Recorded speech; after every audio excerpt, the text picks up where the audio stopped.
Hello and welcome to Into Your Life podcast. I'm Lenka and I'm joined here by my wonderful co-host Natalie.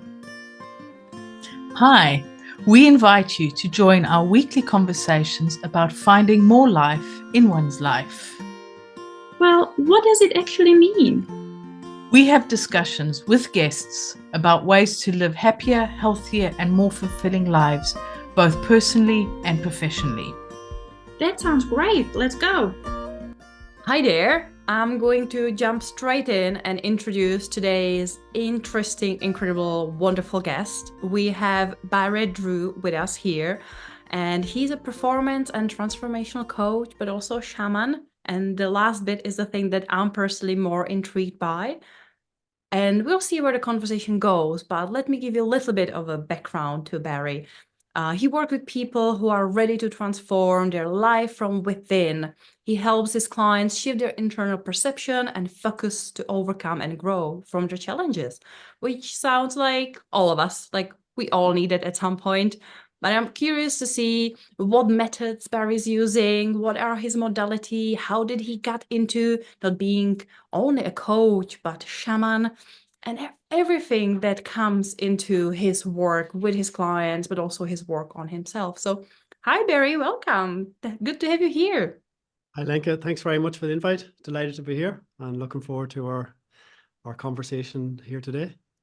So I quickly run through, obviously, your bio, your introduction, but tell us a bit more about you, what it is that you truly do with clients, and please entertain me on the little part of what does the shamanic part has to do with all of that. How does that fit into the coaching equation for you? That's been one of the hardest questions I've tried to answer over the years. What do I do? It's a great question. When working with people, as I said in the bio there, is like to help them to transform from within. But a lot of the work is to help people really get out of their heads and connect into the heart, but also to speak the language of their heart, as in what actually is in there that really needs to be acknowledged, to be spoken, to be said in some way. Sometimes that's verbally, sometimes that's through the breath, sometimes it's through the written word. But over the years, I've trained in a lot of different modalities, and the coaching is I suppose forms the core of it at the minute, and then somewhere in there, the shamanic work for me it seems to be part of me, if that makes sense to you. It's just something that was very connected to. It's over, I don't know, I'm getting old now, but 15 years ago, I first came across it in Ireland here.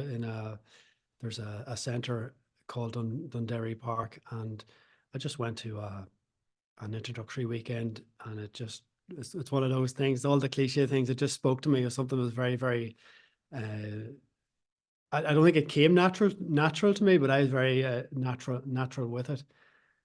And tying that into the work is a shamanic word, without getting too in depth in what it is and what it isn't. It's basically about how we relate to energy, our relationship with energy and all living things, both in us and around us. And that's where I weave that into the work, is that those emotions, those feelings, etc., that are our past, our present, even our future, it's living inside us in some shape or form. It's held in our body, in our energy field, in our consciousness.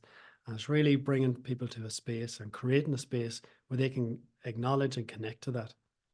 So whether you're dealing with freeing stuff, when you're freeing things from the challenges from the past, that it can be acknowledged and freed up and expressed in a way that's actually natural and empowering for that individual. So that's some of what I do. I don't know if I've answered that clearly, but Well, you answered it in a beautiful, simple language, and that's also part why I'm bringing immediately the phrases, the words as shamanic, because sometimes we can be just too obsessed with the terminology or worried or anxious to put certain label on things.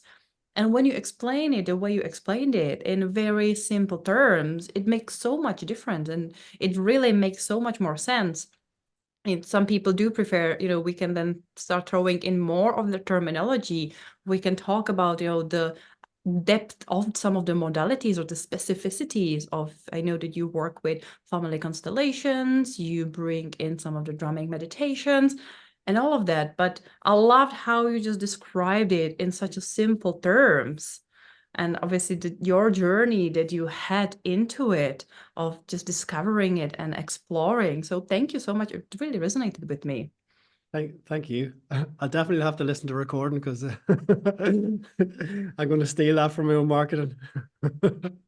And I think that's why we love these conversations, because we just get to explore and genuinely have a conversation and see where it leads us.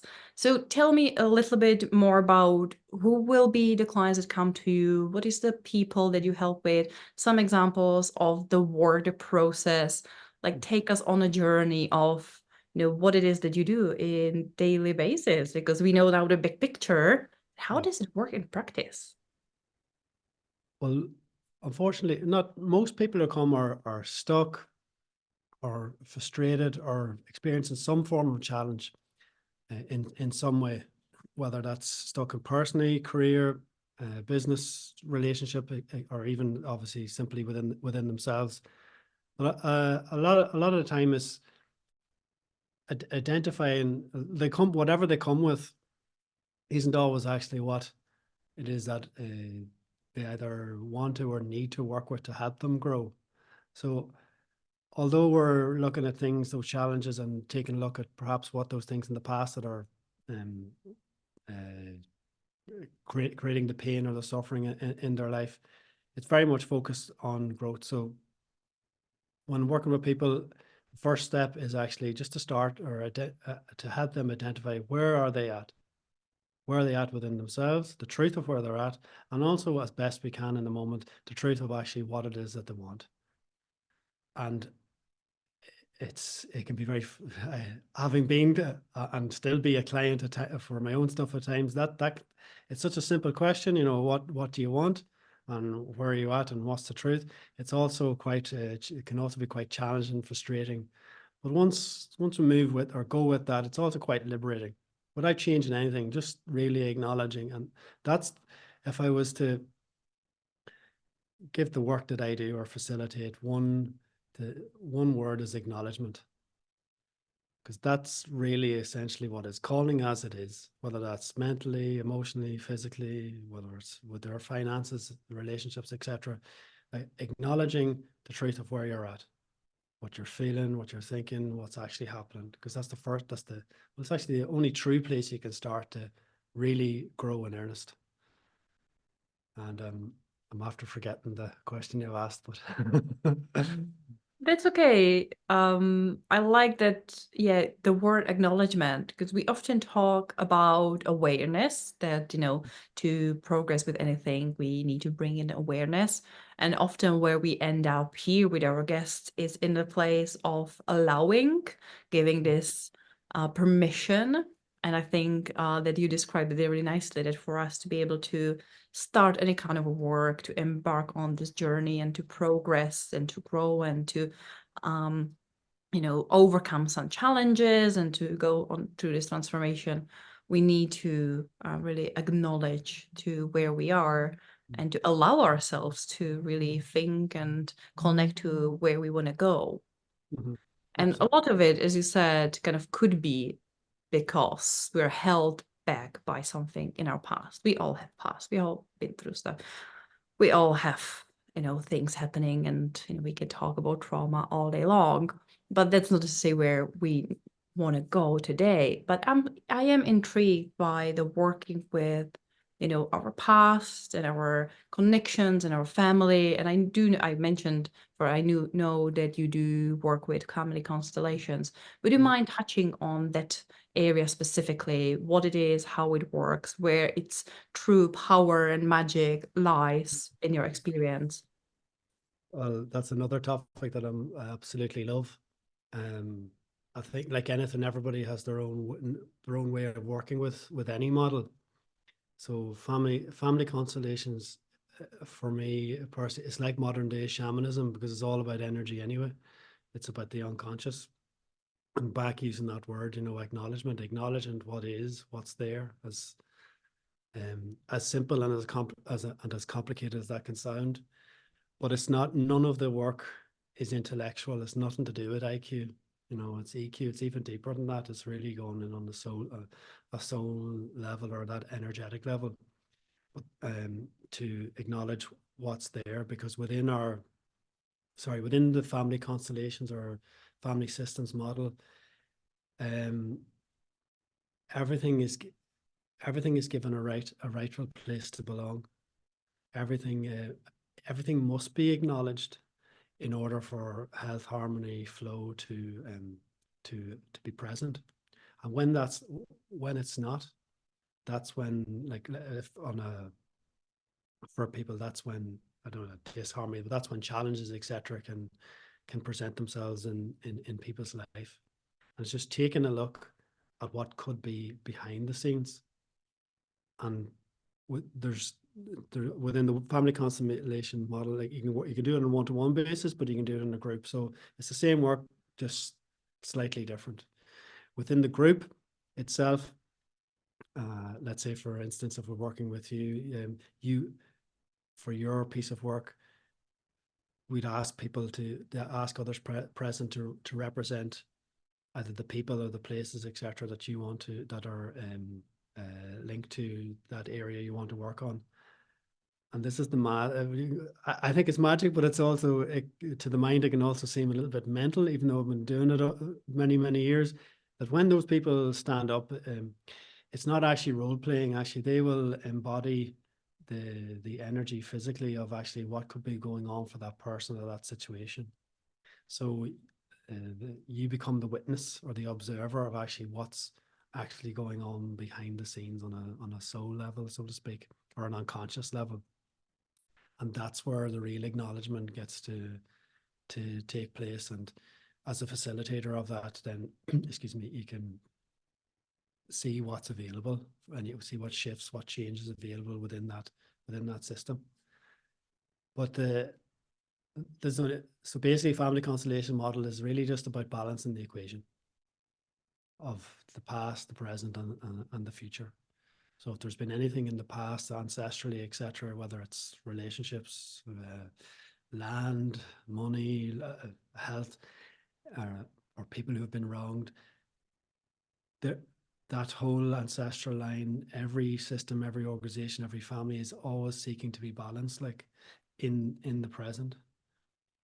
So it can be the people in the present day that can be remembering things from the past that don't, if we sat down, it doesn't, to the intellectual mind, doesn't really make sense. Well, to me anyway, it may not make sense, but the phrases I use on particularly in the workshops, they're seeking to be remembered, but also to be surrendered and returned to their rightful place along, in the past or in the present.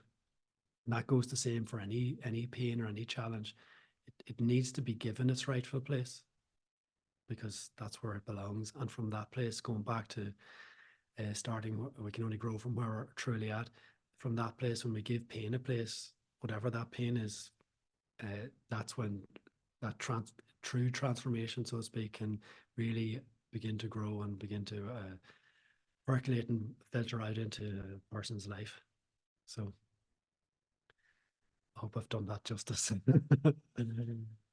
It sounds like a lot of hard work digging into, family dynamics, or, the really going into the past, the present, the future. And you touched a little bit on sort of ancestral stuff as well. Do you also dig into sort of bringing I don't know whether it's the baggage, I guess, is one of the words, from our ancestors, from, these things, they live with us because they sort of grandmother grew up with that. They then put it on their kids, and then that's your parents, and then they've dumped their baggage onto you. And it's all unintentional, but yet this ancestral stuff can really hold you back in some ways. I'll put my teeth back in and talk slower.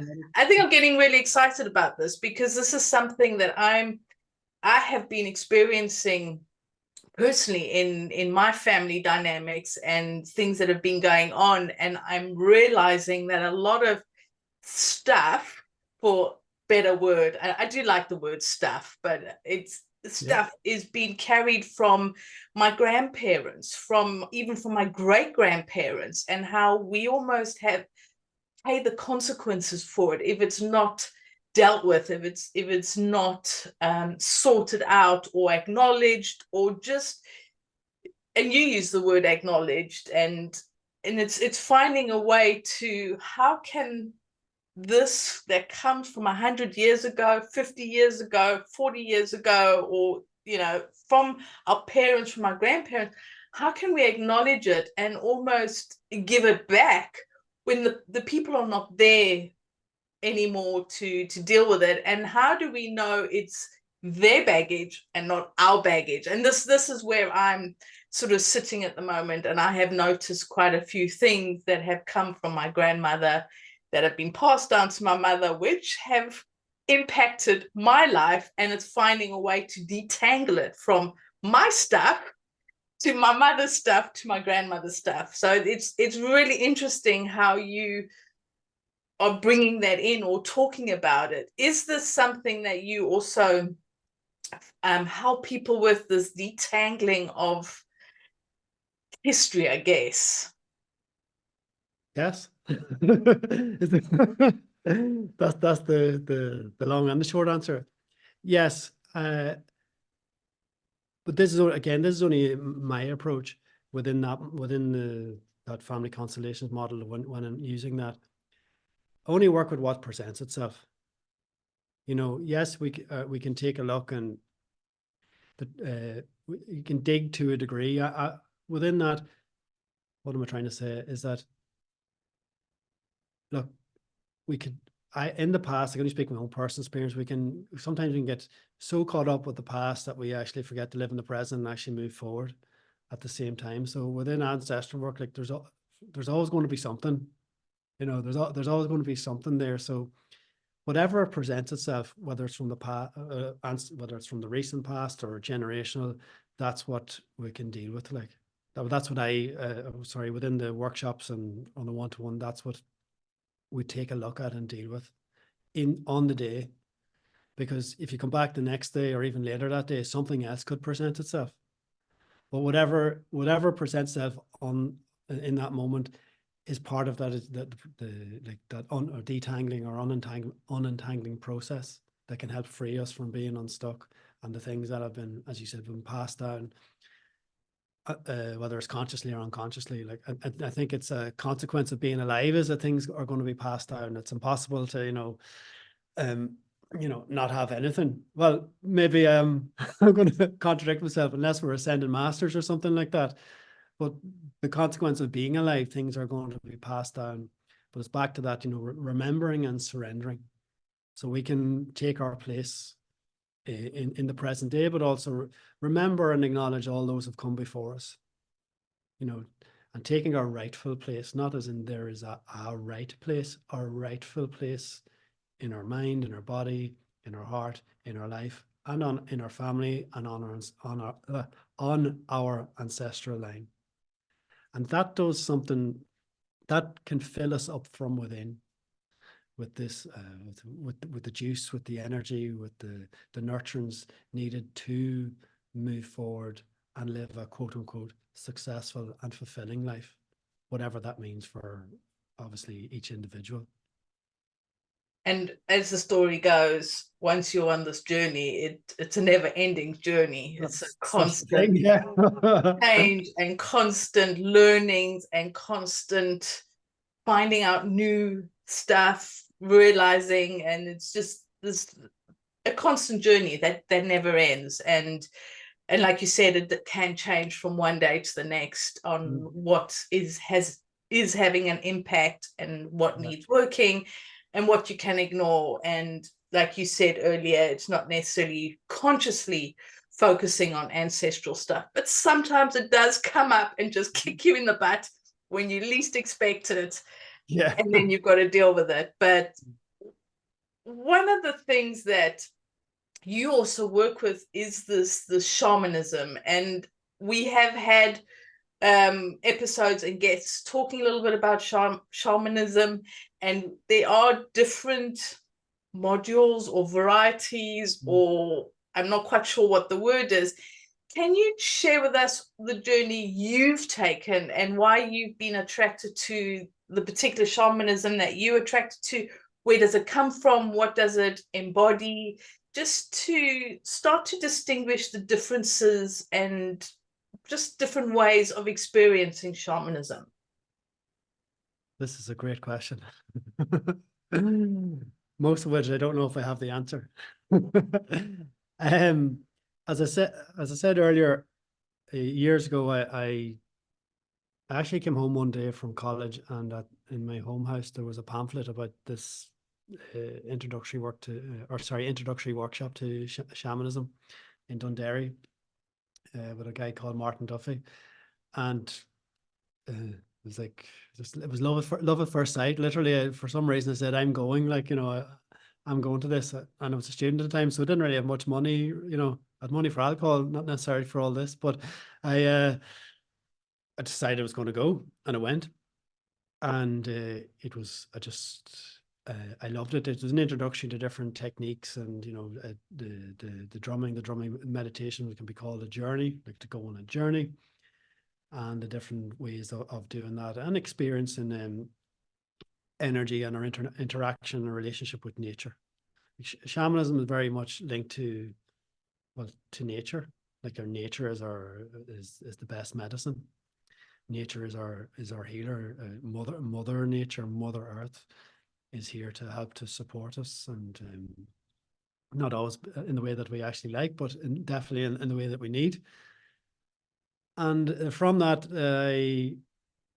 I wouldn't say I have any, like, you know, formal training as in this here. I have a piece of, I have some piece of paper, a practitioner's course I did, but a piece of paper, this is, you are now a shaman. Like, I worked with a shaman in Ireland here, more akin to modern day shamanism / life coaching. Again, looking at life, not just cerebrally, but looking at from an energetic point of view as well, and how the weight of the past, and you know, the when we spoke about family constellations, you know, that's soul work. You know, there were those missing pieces that, whether from trauma or fear, etc., that's occurred from the past, and that reintegration process. And it just kind of spiraled because I loved it. Then I got a shamanic drum, and without being smart, like, I just started hitting it, you know, and it's something I really, well, I loved. I've always loved drums, like, but I really loved the drumming. I started running meditation circles, and over the past, it's nearly 12 years now, but over the years of actually running that, and I integrate the shamanic work or the drumming into one-to-ones or groups when appropriate. It's taught me so much, because it's like anything. The more I try to force it, or the more I try to, you know, do a good job, or, you know, be the best, do all this stuff, the harder it is, and the less flow there is with the work. But it's back to that, becoming all the cliches, becoming present. Obviously, you're hitting the drum, etc., but it's allowing that energy to flow through, that's present and appropriate for, or needed for the person or the group on the day to flow through. And that's the role of the facilitator. It's just like being a toaster, like, you know, it's just letting that whatever needs to come through, just the medium, let it just come through. But while being, as best we can, being very anchored in being a human as well, in the same breath. So that's what it's, over the years, has been, you know, that internal, you know, battle or conflict of obviously doing the best you can without trying too hard, letting it flow through. But that's where it really, when I'm in that flow of that, of the work, it's very much present in the body, and it's very, for me, it's a very kinesthetic base. Like, I know now if I'm in my head, because maybe when I'm drumming or that, you know, my body's really, really tense, and I can feel myself trying real hard, but when I relax and breathe and connect to the breath and to the vibration, the beat of the drum, it just takes over. Like, I know that sounds very like flippant maybe, but it really does. It takes on a life of its own. Just like this conversation now, like I didn't know I was going to talk about, or what I was going to talk about exactly, how I was going to describe it. But once we enter that space, just that you have created here, it's taken on a life of its own, and what's coming out of me is coming out of me now. It's being acknowledged. And this is why it was very much, this more life in one's life, and it's about conversations, because you can't plan a conversation, especially a free-flowing conversation. You can't necessarily plan it, and it is about what is needed to be shared, what is the energies that is happening. And this is why we love doing these off the cuff, so to speak. We don't prep them, we don't prep questions. It is very much what's coming up, what's needed. And one thing I've never heard shamanism sort of described as being a toaster. I do love it, because it's a way to almost create that, as you said, create that space for the toast to be made, which is it's just a lovely practical way of looking at something. And I think my brain likes the practical and goes to the quite analytical. So one of the ways that you described it was about being in that space, just allowing something to happen. Like you said, if you tense, you can feel that you tense with the drumming. But if you just in that moment and allow your body essentially to drum, other than your mind taking over. And I think this is something that we forget. We're in a very technological age. We're very dominated by time, by we've got to do this, we have to do this, the to-do list, the whatever. And there's none of this just sitting back and just being in that moment, just taking that time. And I think one of the reasons why I'm attracted to shamanism and going back into the histories and to ancient cultures is because it was about being now. It wasn't about tomorrow, next year, 10 years time. I mean, how many times have we been told, where do you want to be in 10 years time? I don't know. I just want to be today, let alone in 10 years time. And I think these ancient cultures and, paganism and shamanism and Indians, wherever you're going from, all have this be now, breath work. Just take the time, be focused on now, because now is when we're living, not yesterday, not tomorrow, but right now. And I think when you mentioned about your drumming and about just noticing when you're tense, when you are not almost connected with your drum, because you most probably thinking, okay, hit the stick. I got to get this right. It's got to be perfect. I've got to, why is it not connecting? Why am I not in that place where I need to be? And I think when you just forget about where you need to be and where am I right now, have I sort of got that right with the shamanism and sort of what you get from it and helping people with it? Yeah, absolutely. There's one thing that just came up just when you were speaking there, is that the way that that has helped me, where that allowing, or for the spirit or the energy to flow through the body. Most of that, okay, yes, it was true doing the drumming, but a lot of it was by doing my own work too. Like, so it's help, by dealing with the past stuff, etc. And then when I come back into this space, that there's more space. In that moment is more. There's more of me available for the energy and the spirit to flow through. So I used to believe, I had to do all the past stuff before you can do the stuff in the present. And now over the years, I've humbled myself and realized you can do both, So yeah, you did a very good job on that. Well done on describing that. Glad my rambling made sense. And I think this is very important, is about connecting to who you are, connecting to the person you are. And you just mentioned it, is you had to fix the past before you could deal with the future. But it's an ongoing process, both the present, the past, and the future. And it's allowing yourself to be human. It's allowing yourself to just be who you are right now, and not worrying about who you need to be, who you were, who you think you should be. There's those shouldings again, the shoulding all over ourselves. And it's giving yourself the permission to be me now. You know, that sort of just slowing down and allowing the past, the present, the future just to connect in right now, and just see where does that take you without pushing it. It's just allowing it to happen. And I think this is why, you know, people like you who do what you do to help people just find that path. Because I don't know about you, but so many people are lost right now and just struggling to cope with life, let alone survive it, but just cope with it. And I think we forget, but hang on a minute, just be you. Does that make sense? Oh, it is, yeah.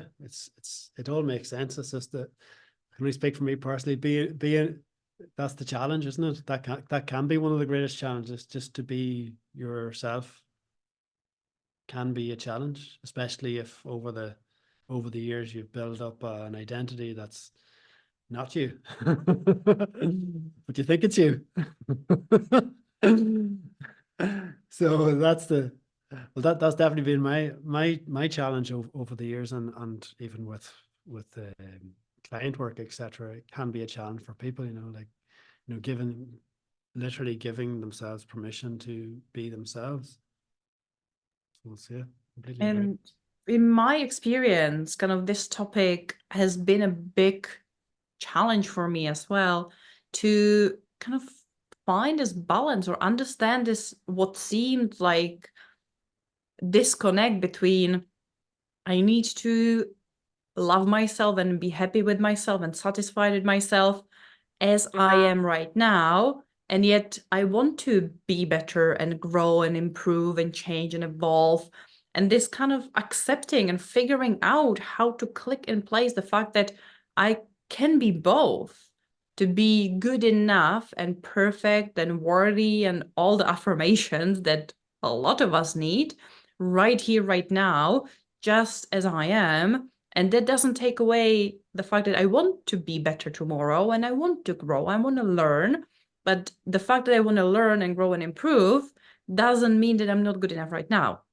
So could you talk a little bit about, if someone is in this mindset of, I want to grow, I need to change, there is a transformation waiting for me, I'm on this path, I'm not yet there, to help them settle in, yes, of course, but let's start with understanding and settling into the alignment of just you being you right here, right now, and that's enough. It's going back to acknowledgement. It sound like a broken record now. It's going back to acknowledgement. The path to move forward is acknowledging where you are right now, whether I like it or you like it or not. And that's that's the path to move forward or to grow. And if we talk about energy, or even look to nature by its very nature is all about transformation, growth, and expansion. So when we don't have to like the seasons, we don't have to like that it rains, or we don't have to like all that stuff. But when we acknowledge that, well, this is what it is, and this is where I'm at right now, then we can begin to create the space for that change, but from a completely different place, as you said, instead of like forcing it or pushing it. That actually, when we create that, when we connect to our center, take the breath, all that lovely stuff, even connecting to the pain and the frustration, that's going to accelerate our growth in earnest, like, and accelerate more sustained growth. Because we can, and well, you see it, and I don't know if there's anything wrong with this, because lots of people do lots of great stuff, you know, through willpower, and, you know, you can accelerate your growth, and you can be very, very successful in this life. But a lot of the people that I've worked with, they actually are really, really successful, and some of them are successful beyond what I think I can. Well, way, way more successful than I believe I'll ever be right now. But what can be the missing piece is that fulfillment.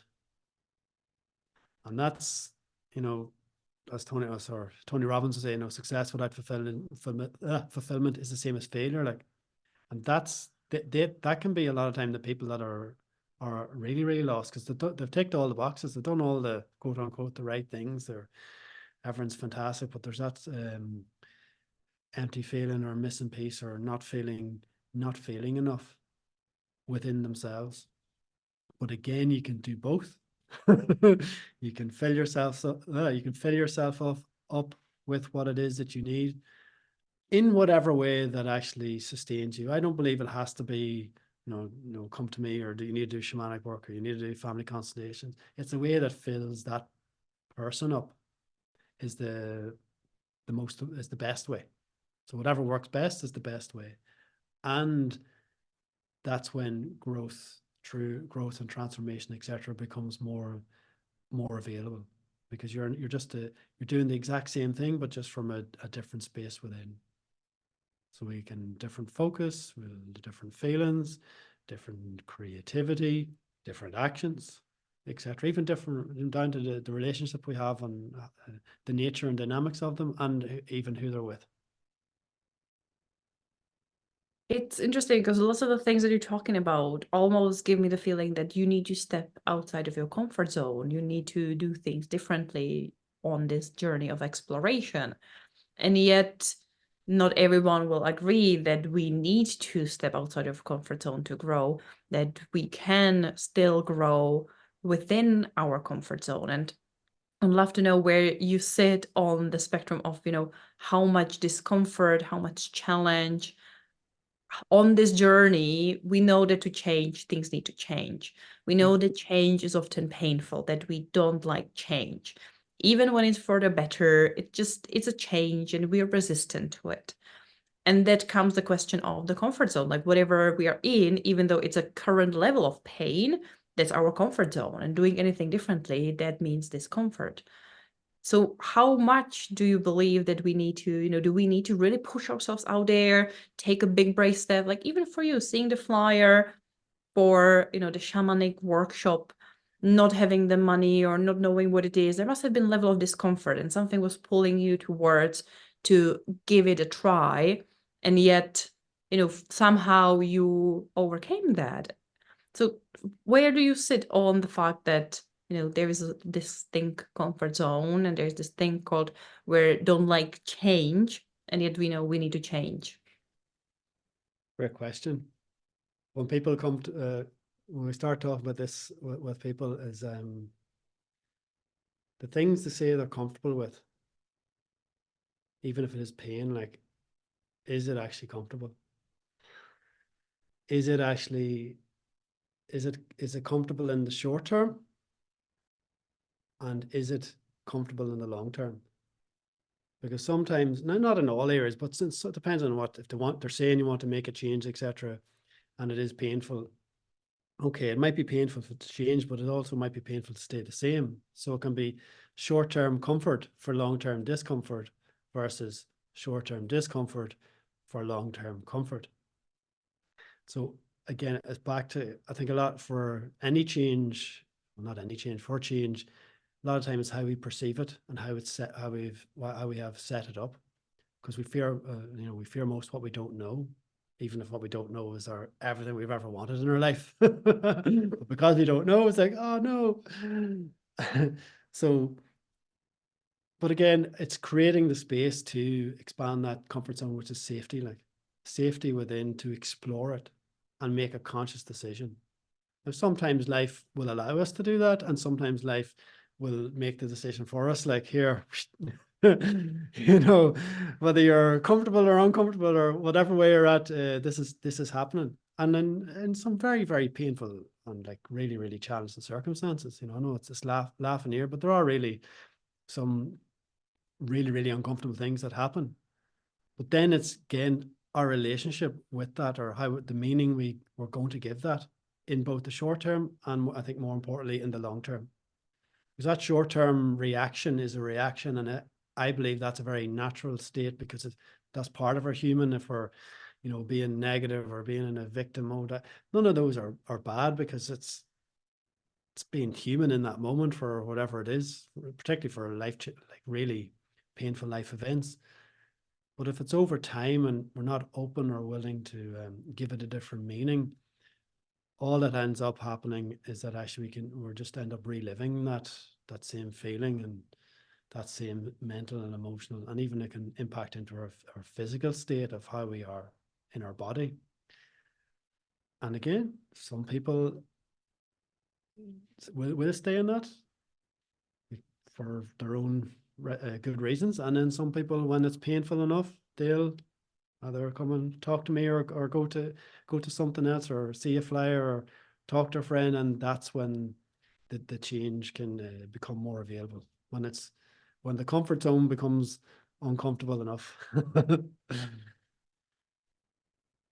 And I think with the comfort zone, we're also touching on the topic of shame, because then often when it comes to change and when it comes to, you know, going through this process, we then are faced with, you know, feelings of judgment and fears of shame. And then it becomes this question of whether, you know, if I change, will I be judged? If I don't change, will I be judged?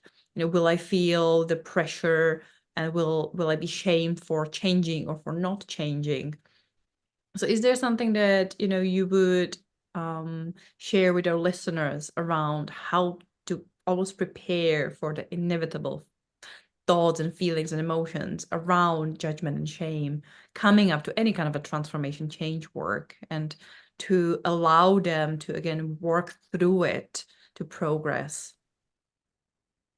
Great question. Again, another great question.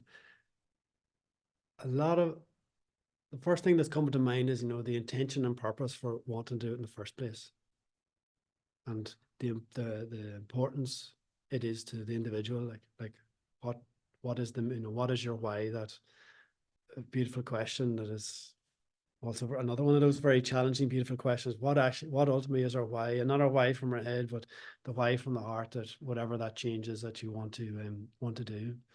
Because the truth is, well, most people that I know, we all judge, and we're all being judged anyway. So we can be judged for staying the same, or we can be judged for making the change. It's going to happen anyway. But obviously, it's some of the most powerful judgment is the ones that we make ourselves towards ourselves.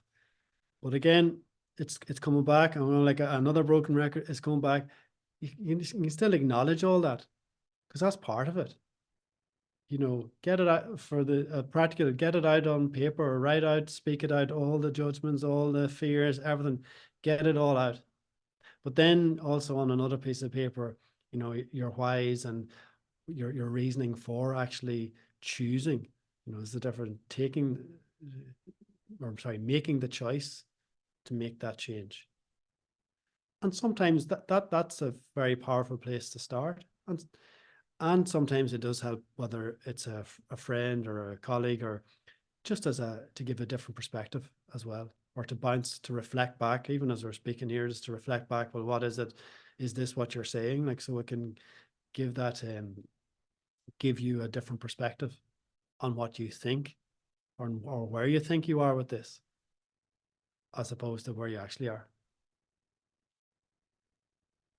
And, you know, it's so true that the harshest critics are usually ourselves, and we judge ourselves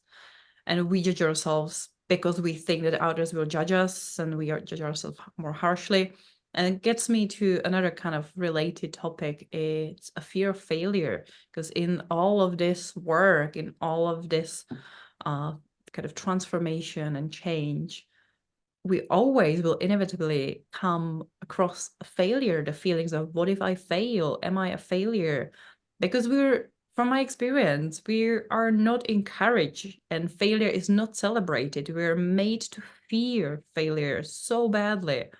And yet, from personal experience as well, we know that we learn the most from failures, and failing doesn't make us a failure. It's not a self-identity. And it's so easy to take, again, on all of these things.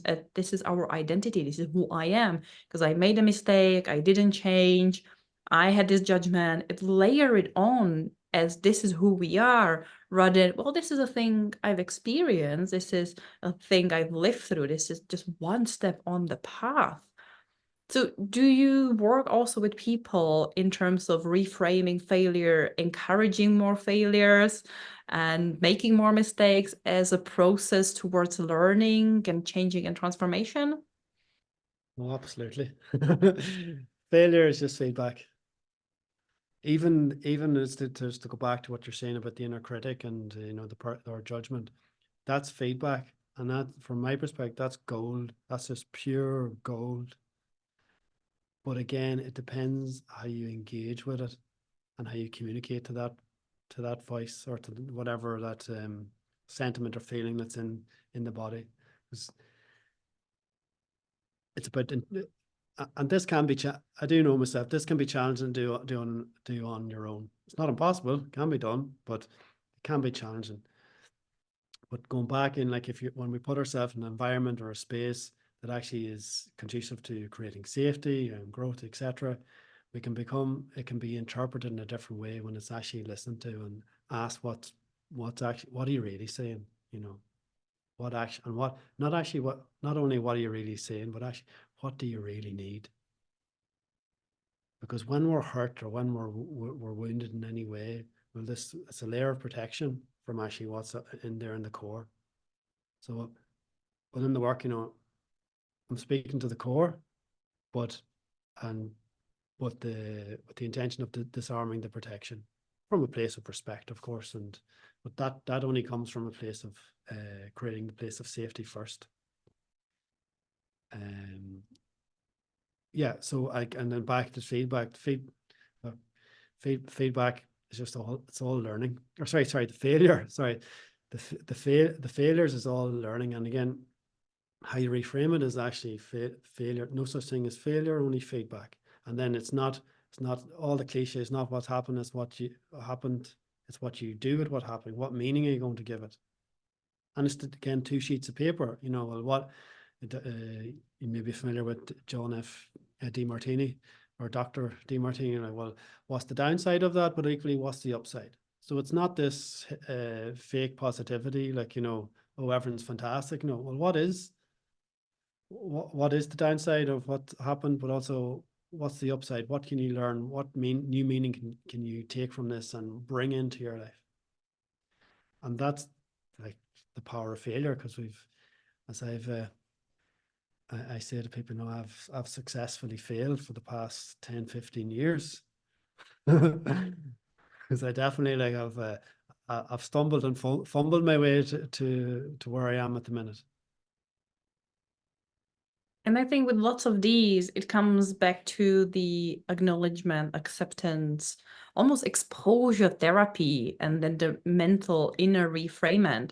And I remember it was a while ago where I heard the first time about, I think it was Tim Ferriss, who talked about the fear setting, or rather than setting our goals and making our vision and planning and having this positive expectations, to also work on our fears and to make this framework of, well, what are our fears, to, again, acknowledge them, to become aware, and then say, well, I'm accepting that these are my fears. I can plan potentially for what's going to happen, what is the worst case scenario, and I can get exposed to them rather than like ignoring them and just have them lurking in the back of my mind and be nervous, what if, not knowing. but use this practice of fear setting to really move forward and be prepared, but also again just accept that fear is inevitable, failure is inevitable, it's going to happen. So we can prepare for it, we can desensitize ourselves to it a little bit, and obviously we can then work with others like yourself to help us to step out of it and to grow from it. Absolutely. And you know, fear is one of the most powerful guides we can have. It's a teacher, like, you know, fear can free us from ourselves. So now again, not always enjoyable, but even back to, you know, a simple way to free your fears is, as you said, you know, get them out, write them out, acknowledge, again, we're back to acknowledgement again, acknowledge that they're there. Because when when we don't acknowledge the elephant in the room, the elephant only gets bigger. So once you do, then nervous system, mind, etc., can become more relaxed, and as you said, more exposed, more comfortable with the uncomfortable.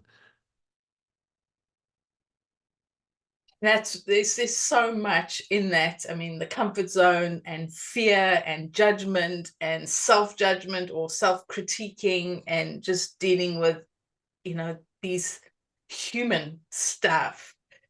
And you know, we can talk for hours. It's always lovely to hear things from different perspectives and different ways of doing things. But we always like to give our guests the space where, is there something that you really want to share that we haven't asked you or broached upon that you think, hey, I've got to say this, I need to share this? Or do you have a last sort of tip or a gold nugget to just share? And I know you've shared a lot, but we always like that extra. We're always about that extra. So please just use the space for whatever's coming to mind that needs to be shared with the audience. Thank you for that. I'm just really going to repeat myself, is that the power of acknowledgement is 95% of the work. You know, we have the awareness, which is absolutely fantastic, but after a while, you know, awareness can keep us very, very stuck. But the acknowledgement, and actually to to give an experience of how to acknowledge, because I've banded the term around, I've said it numerous times here today. Acknowledgement is not an intellectual process. And one of the very simple ways to practice acknowledgement is just even right now, just to check in with your head physically and notice, is it light, tight, dizzy, busy, relaxed, or something else? And just take a mental note. You can write it down. Equally to the chest, physically, how's it feeling? Is it light, tight, heavy, relaxed, something else? The same with the tummy area, and then the same with the legs. Because the body won't lie. Our head can, but the body won't lie. And this just gives a barometer of where we're at with something we've said, with a particular situation in our life, with a goal, whatever it is, with money, with our ancestors. And that's a very simple way, and that little process of head, chest, tummy, legs. I don't know how many times a day I'm working with that with people, like as a barometer to help them to connect into themselves without using their head, but also integrating the rest of their body. So that would be Barry's last word on that. It's the last time I'm going to mention acknowledgement, apart from there. Well, I mean, thank you. That is really a good tip, good advice. And the saying is, repetition is so important. Repetition, repetition, repetition. And you've done that. You've created repetition through acknowledgement. And it's such a powerful word and such a powerful action. So I'm glad you've repeated it, and you know, using your words, being a broken record, sometimes that's really powerful. And thank you for sharing that. That is a a really good tip, the head, chest, tummy, and legs. And it's something that everybody can do. It's simple, it's not complicated. And I love simple, because I think simple is not always easy, but it's simple, and simple can be very powerful. So if somebody is sitting there and listening and thinking, you know what, I got to speak to this guy, I got to connect with them, I want to know more, I need help, I want whatever Barry has to offer, how can people find you? The quickest way is barrydrew.com. That's is my website. You can check me out there. Of my, excuse me, you can contact me directly there, and I've listed some of the programs that I offer there. Or also on Instagram at Barry Drew Coaching. Is the quickest way. You can send me a DM or anything like that, and hopefully I'll see it and I'll reply. It doesn't go into my spam, so probably best to, actually, now that I think of it, probably best to send me an email. Sometimes Instagram's not always my friend. Yeah, technology, love it or hate it. All the links to connect with you will be in the comment section, in the section below. And people can connect with you if they find that they need you.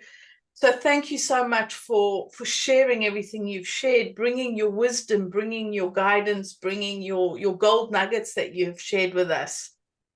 And for our listeners, what have you got from this episode? What nuggets or aha moments have you sort of landed with you? Have you had really good moments from this? Or is this you thinking, what? Hang on a minute, these two have finally lost the plot. Please come with us on our journey. We love it, hate it, because it is about different perspectives. Is there a topic that you would like us to talk about, to speak, or find somebody who can speak on this topic? Is there anything that you would like to share? We'd love to have your feedback. We'd love to know, what did you get from listening to Barry's conversation and from our talk today? And until next time, we'll talk to you soon. Bye. If you enjoyed listening to our conversation, please share it with your friends and colleagues, and don't forget to subscribe. We would love it if you could give us a 5-star rating and write a short review.